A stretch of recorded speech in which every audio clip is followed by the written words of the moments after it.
All right, welcome back, everybody. The House Committee on Government Operations and Military Affairs. We're picking up our work this morning with a revisit of a few of the charter change bills that we had taken introductions on last week. Ashley, do you want to introduce yourself for the record? Sure. My name is Ashley Angel. I am a law clerk for the Office of Legislative Counsel. I helped write the H.4 118, which is an amendment to the charter of the town of Barre. So section 1 of this charter amendment is as Tucker stated before, is the approval provision that provides that the General Assembly has approved the voters' change to their charter, and that the voters have also approved the change. The election for this amendment took place on May 10th, 2022. Moving on to section 2, it is an amendment to the Title 24 Appendix, Chapter 101. And this starts on page 1, line 17. This section removes both the 3 listers positions that was originally in the charter and removes the constable position from the list of elected officials to the list of appointed officials for the town of Barre. Section 13 on page 2, line 13. This is the section that repeals the Board of Listers section from the town of Barre charter. Section 15, page 3, line 4, repeals the constable section from the town of Barre charter. This is just the technical change for the charter. Section 38, page 3, line 9, adds terms to subsection 8.5 for the duties of the town assessor.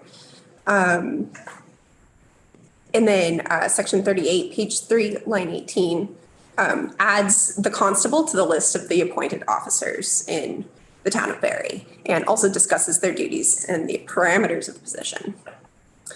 Moving on to section 3, this is the transitional provision, and that's on page 4, line 4. This allows for the current elected town constable to stay in place until the new constable is appointed.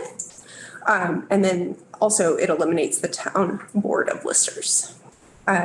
Section 4, lastly, is the effective date of this change, and it is effective upon passage. So, Ashley, fair to say that we're moving from elected listers and constables to an appointed constable, and the authority or the duties of lister are going to be under the appointed assessor. Understanding that correctly? So now the assessor in section 38 is going to perform the duties of listers under general law, right? Yes. Yes, they are. Any questions from the committee? I think a general trend we're seeing with the sort of modern municipal government is a move toward, on some of these professional positions, away from electing them toward appointments. So we'll probably see a number of these kind of provisions a little bit different depending on the town and the flavor of their charter, but.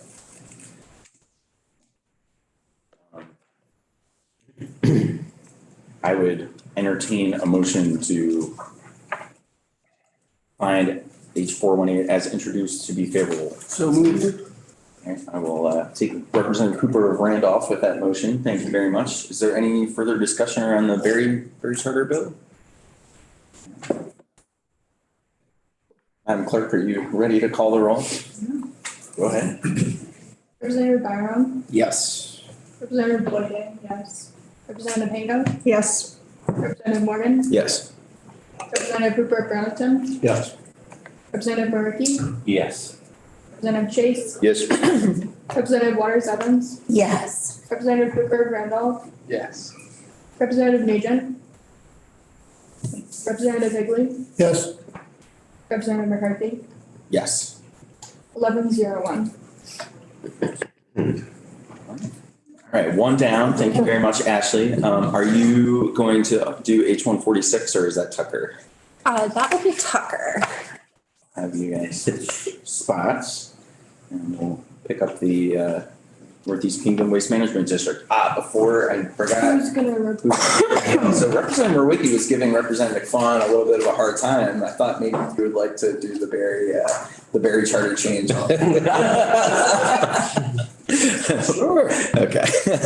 Thank you very much. I'll have to mention hockey for toppers to say it's true. I thought you might be interested in continuing the discussion with the representative from Barry when we get out on the floor. So thank you. Coordinate with the member. All right, so now we'll turn our attention to H-146, an act relating to amendments to the charter of the Northeast Kingdom Waste Management District. We are pretty familiar with this one. Tucker, thanks for picking this one back up. I think this hopefully will be the last time we take a look at the NEK WMD for a while. So you have taken many looks at the NEK WMD, and this may be the last time on this issue that you take a look at the Waste Management District up in the NEK.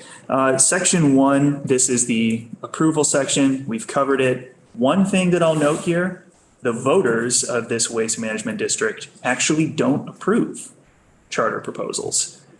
The Waste Management District has a special charter provision.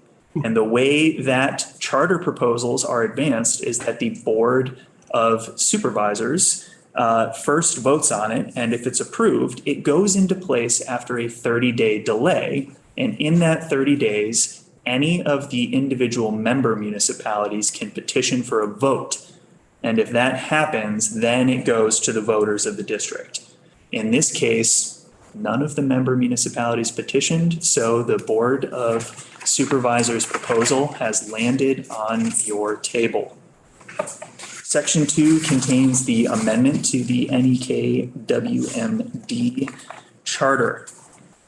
Section 403, this is related to the budget hearing and the adoption of the budget. Subsection B, this is the requirement in current law for the voters of this district to approve the budget. This amendment makes it so that the Board of Supervisors will approve the budget on an annual basis. This is the exact same thing that your temporary provisions over the last, oh my Lord, I think it's only been 3.5 or 4, but it feels like perhaps a decade worth as part of the emergency response provisions that you've consistently put together. Subsections C and D. This language, I think, has actually been presumed to be in place for the district for quite a long time. But in a review of the charter, it was discovered that this was never passed by the General Assembly and codified. So here you are with an opportunity to actually put this through. These are fairly common provisions related to the budget. I looked through the Waste Management District charters and almost every single one of them includes this language. But to quickly cover it in subsection C, this provides that if the budget for a given year is not approved as of the beginning of the year, the district has the authority to continue to operate on the budget that was passed in the preceding year. And this is also fairly common for municipal corporations, that if you fail to pass a budget and the new fiscal year starts, you continue to operate on the previous year's budget. For municipal corporations, there's actually an X percentage increase for very specific portions of budgets that are set by statute. Subsection D, notwithstanding the disapproval of the budget, the district is obligated to continue to pay the principal and interest on debts, to satisfy obligations related to those debts and to pay obligations under long-term contracts. And to the extent that it is provided by the terms of those debt instruments, each member municipality shall be obligated to pay its share of the indebtedness and obligations under those contracts, long-term contracts. Thinking mostly about bonds here, right? Your more than 5-year long-term instruments of indebtedness. Unless otherwise provided in the vote that authorizes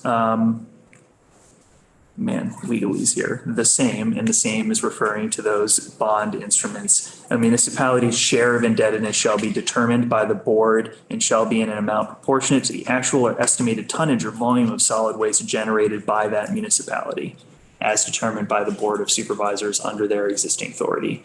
This is the pro rata tonnage share of bonds, and this is very common amongst the waste management districts. Your member municipality's share of a long-term debt instrument is based on how much waste you are shipping to the waste management district's collection centers.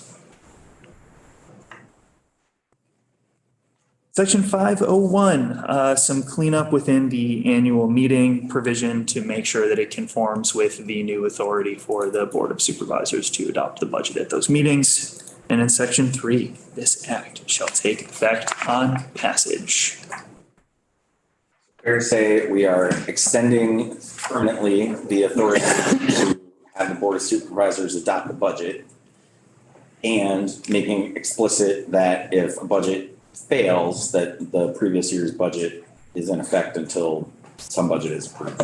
Correct. And in the event that the budget is disapproved at a meeting for some reason and they haven't approved a budget for the fiscal year, but they still have debt to pay, there's in that subsection D procedures for how they'll continue to pay long-term indebtedness until the budget's approved.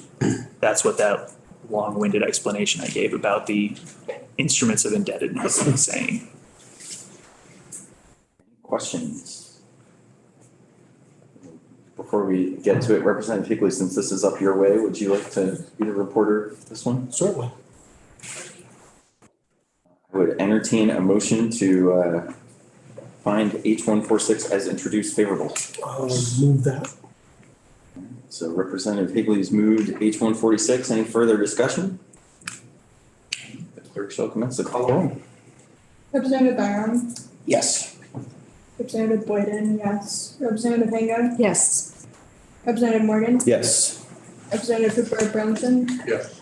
Representative Murphy, Yes. Representative Chase, Yes.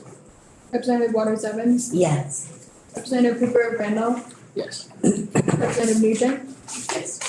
Representative Higley, Yes. Representative McCarthy, Yes. 12-0.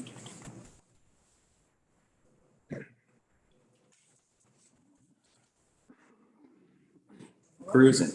All right. Our next charter revisit is H150, which is the Alberg amendments. Ashley, that's you, I think. Please take the hot seat again here.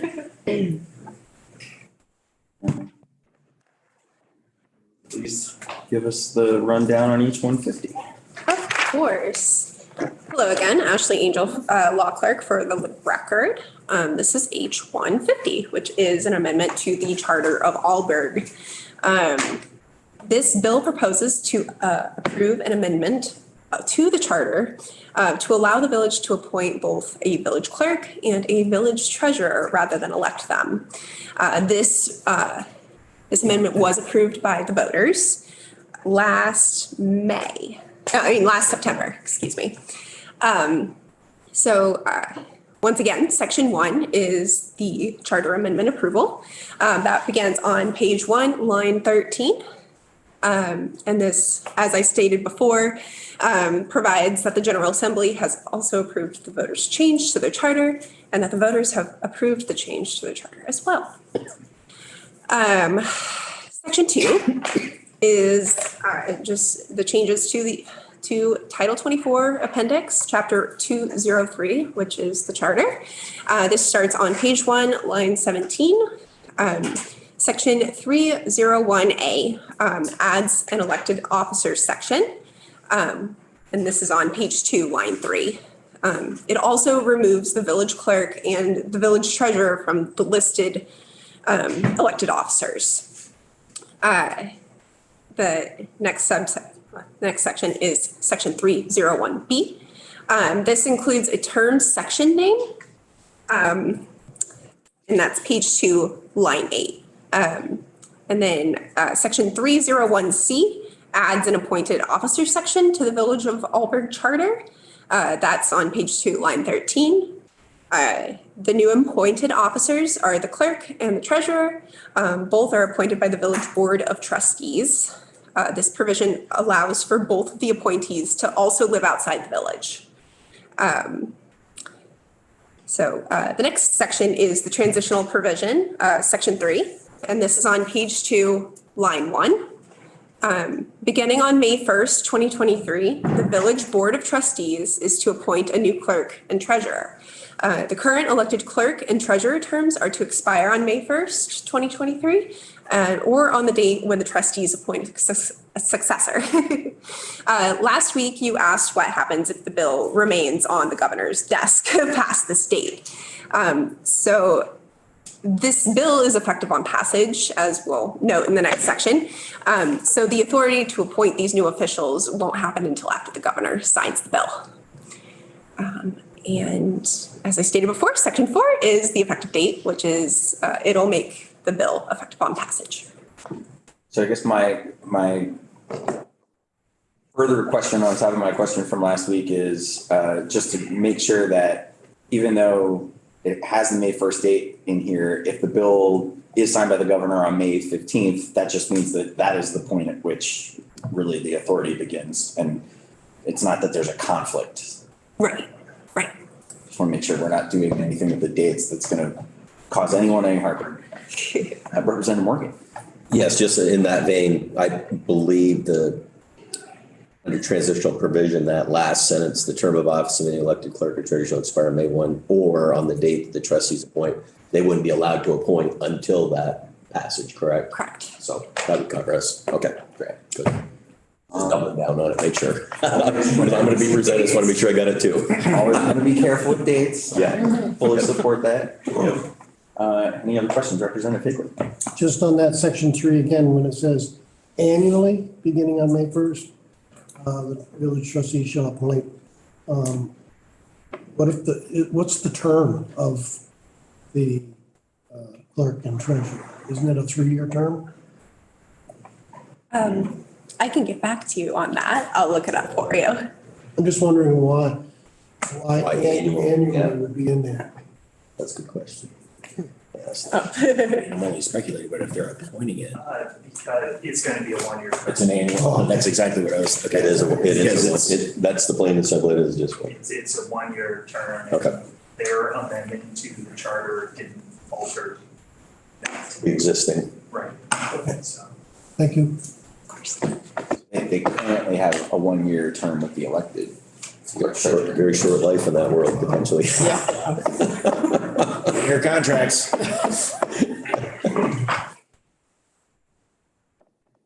Any other questions?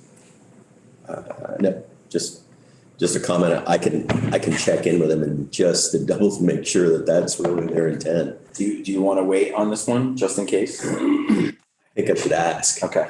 You know what I mean? I can see if I get an answer today. Yeah. That would, without maybe just pause us putting on notice like Friday, by tomorrow, you mean maybe? Yeah, I mean, it's. So it isn't a biggie, right? No. And it's, the Senate's gonna, with crossover and everything happening, I think it would probably be a couple of weeks before there would be much action on this, on the other side. So I don't think a day or two is gonna make a difference. Yeah, if you don't mind pausing for notice till Friday, why don't you give me 24, 48 to find out that, just to make sure that was really their intent. Yeah, I think that. Because that is a quick life. Okay. So we're definitely, we want to make sure we get it right. So if there's any ambiguity, I endorse picking this back up Okay, we'll hit the pause. tomorrow or Friday. Okay. Great. Well, we will not move that one just yet. And we'll make sure we confirm that they really do want to have a 1-year term. Because I could imagine, given that it's appointed, that could give them we could give the village trustees the ability to choose the terms. So if they want to contract with an appointed person longer, it could be, we could say it's annually or for the term, something like Prescribed by probably them. we could probably give them some permissivity that they might want. Representative Nugent. Yeah, assuming that they're still at will, also that I wonder if they'd want the flexibility to appoint a longer term and then also still be able to remove the person if they needed to. But they could do that anyway, correct? Yeah, that's what. Oh, yeah. Tucker, go ahead, I sorry. wanted to provide some context. Ashley briefly touched on it during our walkthrough, but section 302 of the village charter states that the term of office of all officers elected at the annual meeting, which includes the treasurer and the clerk, is 1 year, which is why the transitional provision provides that it will be an annual appointment. I guess that's Like, what you it don't is. need- No need to ask that box. You may still want to check with them because that might not have been their intent, but the voters passed an amendment that simply transitioned that 1 year elected office to an appointed office. So that's why the Was that the transitional intent? provision Okay, is written as an annual appointment to match the current terms of those officers under the election statute in the charter. I don't think it'll hurt anything to just ask the trustees what. I'll pose it. Take the phone call. Yep. All right, so we'll, I'll just pose it and let you know once I've got feedback and we can go from yeah, there. we'll put it on the agenda for tomorrow or Friday. If we can get an answer that quickly. Thank you, Ashley. Pleasure. Last but certainly not least, actually, last but most probably, the amendments to the charter of the town of Springfield. I think that's you, Tucker. It's 271. But it's only 5 pages and not 30. Less. Springfield Charter. Well, it was much more than 35. That's true. The initial introduction was 87 and it got pared down to something in the 70s. And H271, we walked through, I believe, last week, but to refresh your recollection, it contains half a dozen provisions that were inadvertently omitted from the previous charter amendments. It puts back into place what was in the bill as introduced. If you would like, I can go back through and touch on each of the additions. The jog through the highlights. We did look at this last week with you. Section 5 eliminates changes in the town zoning and subdivision bylaws from the required ordinance adoption procedures. So that strikes subdivision F of subdivision C2 in section 5. Section 11, this is for the Charter Revision Committee. And under the subsection B procedures for a charter amendment, in subdivision 1, it requires that the Charter Review Committee members be registered voters of the town. Section 22 on page 3 relating to elections in town meeting in subdivision B5F. This adds that the Board of Civil Authority exercises its authority under that subdivision F in the absence of the town clerk and the assistant town clerk, which is an office that was added in the bill, and this component was omitted as it passed through. Section 23 related to local elected officials. We're going to move from page 3 to page 4 in subdivision 1E, Romanet 4, capital Romanet 2. This provides that the meetings of the select board will record the vote of each select board member. Under the current charter, it requires roll call voting for the select board decisions. And that's eliminated here. Section 34, grand juror is eliminated from the list of offices appointed by the select board. And I touched on this last time, but the grand juror has also been eliminated from general law as a municipal office. So this marries with that. Section 42, related to the proposed budget timetable, specifically the drafting of the annual budget. This requires that the town manager submit the unified administrative request to the select board and the budget advisory committee. The budget advisory committee was established in the previous charter amendments as essentially a citizen panel that provides input on the budget. Section 44 removes the word capital from the provisions related to the town's reserve funds. As I noted last time, in the underlying bill, Section 44's title was Capital Reserve Funds. They eliminated the reference to capital in the section heading, and this was an inadvertent omission in subsection A. Section 49 inserts the word "not" to make it clear that in this particular conflict of interest provision, that the finance director may not be the treasurer or a select board member.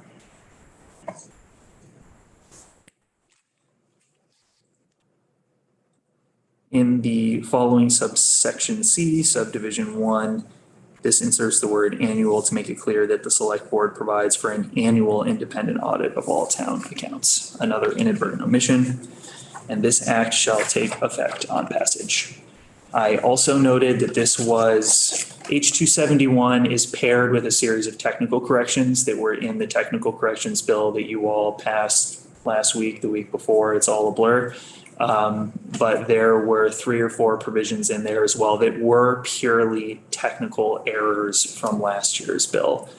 This carries the provisions that I could not in good faith make an argument were purely technical. They were omissions that have substantive impact, but that it wasn't clear that the General Assembly made a specific decision to exclude these. This was more due to a technological issue that we had in processing the various versions of the Springfield Charter.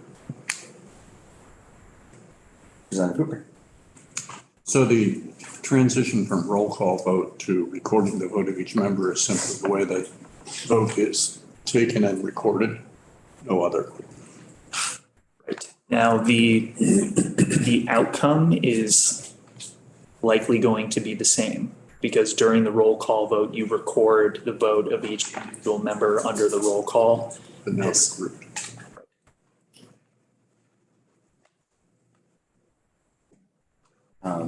Given the long and storied history of the Springfield charter change, when this hits the floor, Representative Hooper, would you be interested in I think he's quite capable. bringing this up? He's talking about you. I appreciate your willingness to put this in context and help the body understand we're not undoing what we've done previously, just cleaning some things up. Any other questions, discussion, thoughts on Springfield Charter? Entertain a motion to find H271 as introduced favorable. So moved. Representative Morgan has moved the bill. Any last thoughts? Clerk shall commence to call the roll. Representative Byram, Yes. Representative Boylan, yes. Representative Pango, Yes. Representative Morgan, Yes. Representative Cooper Burlington, Yes. Representative Mariki, Yes. Representative Chase, Yes. Representative Waters Evans, Yes. Representative Cooper Randolph, Yes. Representative Nugent, Yes. Representative Higley, Yes, Representative McCarthy. Yes.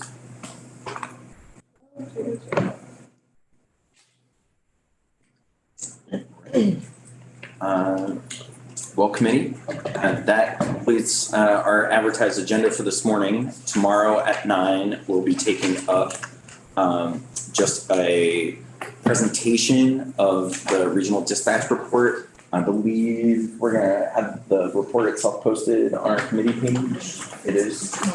Great.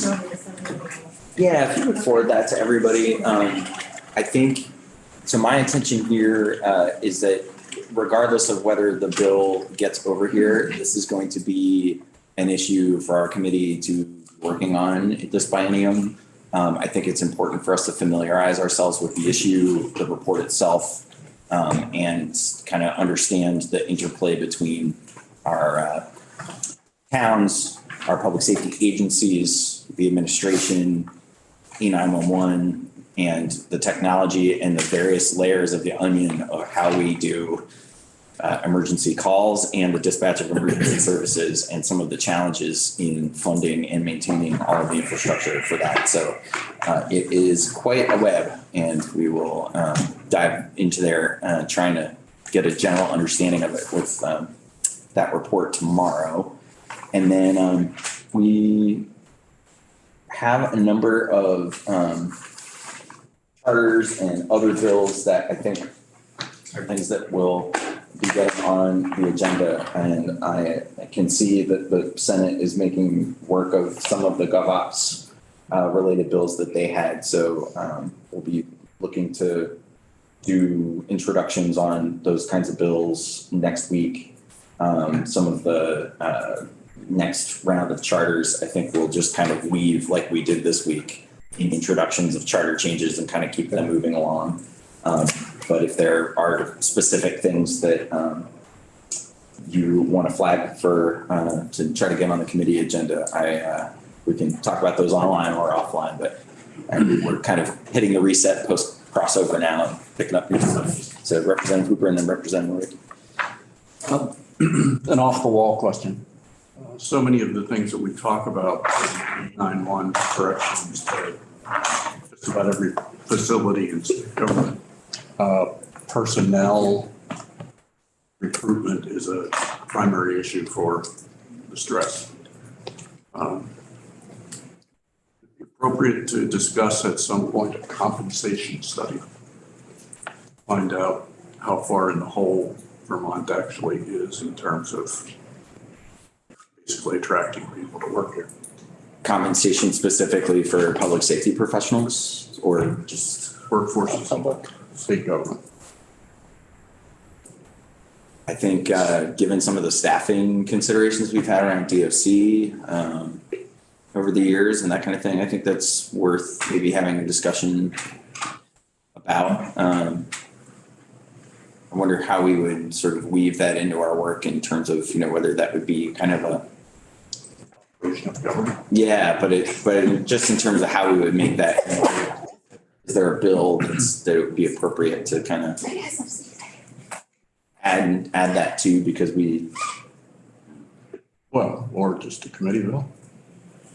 yeah, I think now that we're just past crossover, if we wanted to do a committee bill and have it be something that the administration or that we would work on. Although it is germane, I would suspect, to the thing that public safety brought in for their recruitment and retention bonuses. Corrections is doing the same thing. Yeah, I'm not opposed to it. Let's talk offline about how we would sort of weave that in and get it to be effective now that the budget's on its way. And I'm not opposed to the idea of trying to get a compensation study, because I think there's a couple of areas where it's important, and maybe it's something we add on if we do get a dispatch bill related. Yeah, and if folks have other thoughts, Representative Rowicki, go ahead. Just going back to earlier in the day, I appreciate the bill on the auditor here. I think the more I hear someone say, don't look at this, the more I want to look at things. Mm-hmm. And I kept hearing the sentiment, don't look at this. And I think this is important, especially as we look at transparency. And I know it's not only about OneCare, but I think at some point in time, it's going to be like the Wizard of Oz scene with OneCare, that we're going to pull back the curtain and finally see what's there. And right now, we don't know. I just went to the OneCare website, and it says if you want to learn more about how this affects patients, click here. And when I clicked there, it said no results found on an empty page. I think that says a lot about what a lot of people perceive about OneCare. Yeah, I think if we're going to move forward with S9, my plea as the person chairing this committee and the convener of the conversation is that folks try to stay focused in testimony on that exact kind of thing. What is the public entitled to? How are we protecting intellectual property and health records and those kinds of things? And also offering the level of transparency that I think people expect when we're talking about public dollars. And we just saw little glimpses of some of the concern. And I think my concern about our committee discussion and what I'm seeing in emails and text messages from people is that there were folks who feel very passionately and used very strong language to back up their position that then offended folks on the other side. And so I'm going to try to really keep the conversation focused if we're going to pick up our work on S9 in the next couple of weeks on, the facts, the procedure, what's the role of the auditor, where is it appropriate for them to go directly to a contractor versus not, and to really try to understand the process, and to get down out of the level of the sort of passionate rhetoric we heard from a couple of folks this morning. Representative Hooper. Thank you, Mr. Chair. Like Representative Merwicki, I thought it was sort of weird that the state agencies were advocating for not going back to what had been in effect for so long. That if we do nothing, then the rule of the land is the court decision, which completely, the question that I was going to ask is, the auditor does not have the authority to institute audits. Who audits the auditors that he hires? Everything's in question. Representative Nugent. Just on that point, I didn't really get the impression that that was actually necessarily true. It was just that it was that way 25 minutes before that. I think that was a matter of opinion. That's what I got from that. That wasn't in statute, because it sounds like he's able to audit all the state agencies, but hasn't ever had the ability to audit the contractors. That's what I got out of that. Well, I thought the fine point was that even if I think he said specifically he had been doing that in some cases, but the fine point of the agency that actually is the contract holder being able to say, no, I don't think I want to do that, doesn't make a whole lot of sense to me. There were a couple of questions on this point that I'd love for all of us to take with us and then bring back into the discussion if we take some more testimony on this, which are, should we think about the context of the state agency's role in gathering that information, or do we want the auditor to be able to go directly to the contractor to get the information they're looking for? That's one key point of debate that was brought up this morning. The other key point of debate had to do with, I'm losing my train of thought here after thinking all that through. But there's this tension between what the auditor's role was in the before one care case time, and whether it makes sense for us to say explicitly in statute, yes, the auditor can go and get those things. But then the question is, to what degree? What does it really mean to say that documents are relevant to the performance of the state contract? And I think we need to learn more about that before we move forward. I thought that the table language was valid, the concept, but if you find fraud in an audit looking at the table, probably going to want to look at the legs too, eventually. And it's all sunshine, and my flag goes up when people say sunshine is not a good thing. Representative Chase and then Representative Higgins. I appreciate the table analogy, and the delivery of the contract, you get the table, but if it turns out the table's made out of compressed baby squirrels or something, you might want to look deeper. But also there's a distinction between that and I was kind of getting out with the auditor, somebody acting on behalf of the state, like CoreCivic is the company that does our out-of-state prisons. We've got prisoners there. That is technically a contract with DOC unless I'm completely misunderstanding things. So to have DOC be able to say, no, we're not going to allow you to audit CoreCivic because we don't feel you need to. I want the auditor to be able to look into that, whether DOC wants him to or not. You just reminded me what the second thing I was going to say is that was much clearer. Thank you, which is the notion that should the auditor have to say, I am auditing this contract in order to be able to ask for those documents and to be able to, to have to declare that there is an audit being performed. I think I heard two different versions of that this morning. One was auditing the agency and the other was auditing the contract or the contractor. And I mean, I feel like for my position, I would want the auditor to be able to audit anything associated with the expenditure of Vermont tax dollars. But, just pointing out the difference between those two concepts there. Representative Nugent. Just to clarify, they do have access to their contractors. It's just through the agency. Correct. So, yeah, I guess to me, it seems like it's almost like a role thing and, thinking how an organization functions. There's a chain and a way that can happen now. So I guess concern over like duplication of paperwork and all that can go in. It's not like that there isn't access to that, I guess. So I have a lot more questions about the OneCare thing too. Like why is there other ways to get that information?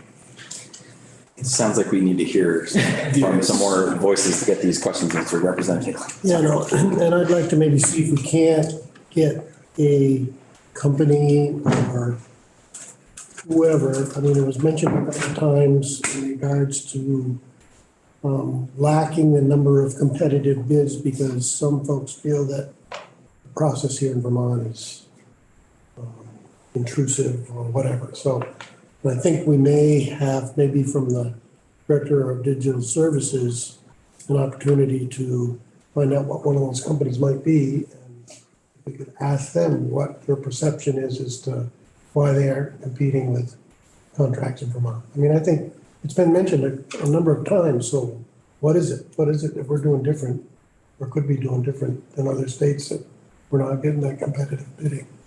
Yeah, I think unless I misunderstood Secretary Naylor, he was looking forward and saying this could be limiting. So if we adopt S9, then that could make some folks who bid now say, ooh, I'm not sure about Vermont, but it would be hard to know who's.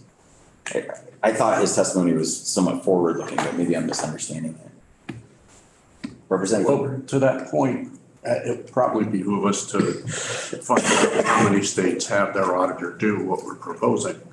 12 or 11. Second, yeah, which, and we have that problem because we're Vermont to some degree. In the financial services sector, our retirement fund is close to $6 billion.